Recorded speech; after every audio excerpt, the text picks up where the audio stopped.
Hello everyone, this is Jason from Primetime Aquatics, and in this video we are going to talk about what you need for your fish tanks in case of an emergency.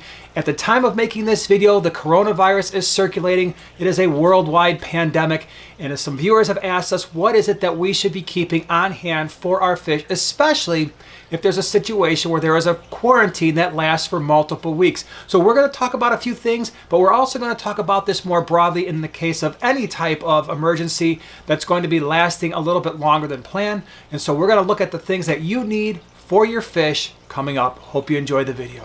So I think the first thing that you're going to need is food. Now we usually have it in these larger buckets. These are half-pound buckets, and we might need in our fish room like 6 to 8 of these to last us a couple of months. You're probably going to need something smaller, but it's really easy to store food, and I think it's one of the most important things if you're not going to be able to get to a store for a while.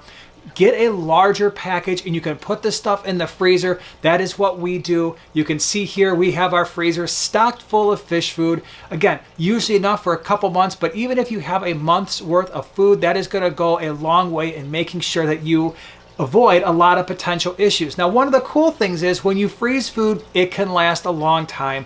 We have had cichlid pellets and all kinds of different flake foods in the freezer for many months, and it still remains fresh. The fish still eat it without any issues.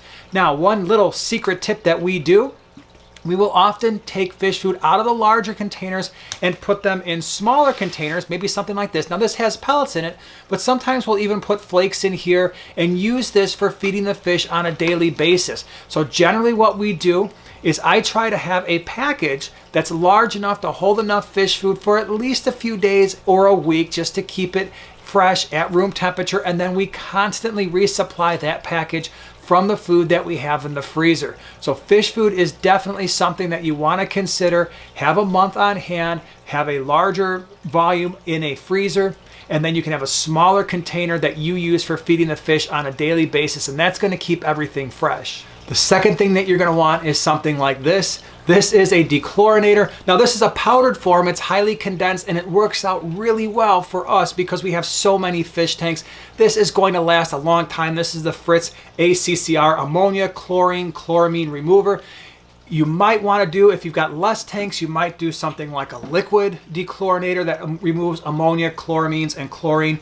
But you're going to want at least a month of that on hand in case you can't get to the store, in case something happens. Assume you're still going to want to do your water changes. You're still going to want to keep up with your fish tank maintenance.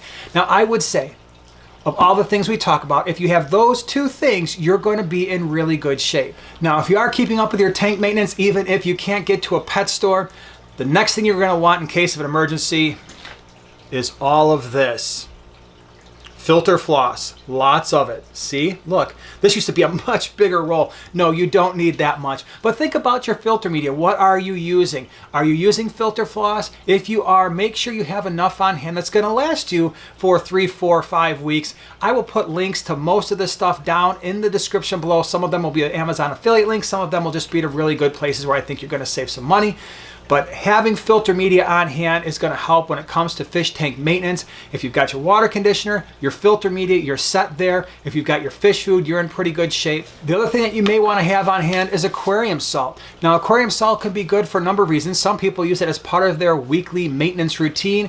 For us, we also keep it on hand. One, because we feed live baby brine shrimp, which requires salt to grow them out. And two, we like it in case there is a medical emergency in one of our fish tanks. Salt can be used to treat a lot of different types of infections. Now this next one might not be so much in case of an emergency, but just generally speaking, we like to have some type of medication, especially one that's going to treat ick. That is probably the most common fish parasite, and so we like to have some ick medications, maybe some general cure on hand, just in case there are any types of disease outbreaks. In case of an emergency, do you really need them? Maybe not, but they're just good things to have on hand anyway.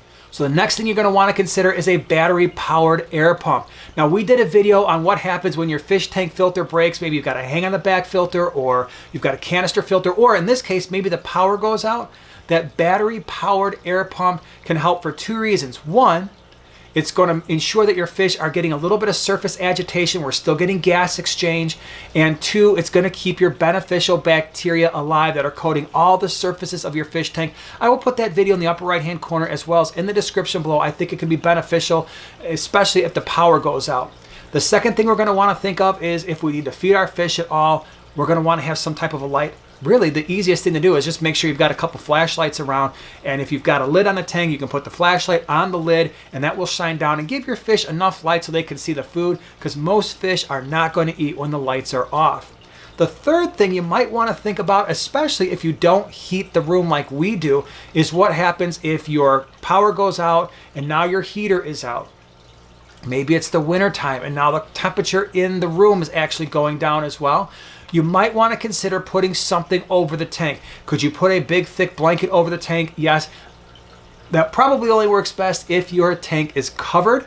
The other thing you might want to do is consider some type of a thermal blanket that will trap the heat in your tank as well. At least that will help slow down the process of your temperature decreasing inside your tank. And again, the three things I would have in my fish room right now are enough fish food to last me a month. Put it in the freezer, it's gonna be fine.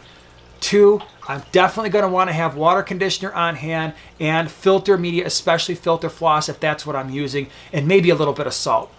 The other things are for different types of emergencies, but they're always good to have on hand. Hope you found this video useful. I hope you're doing well. Stay healthy, stay safe, and we'll see you in the next one.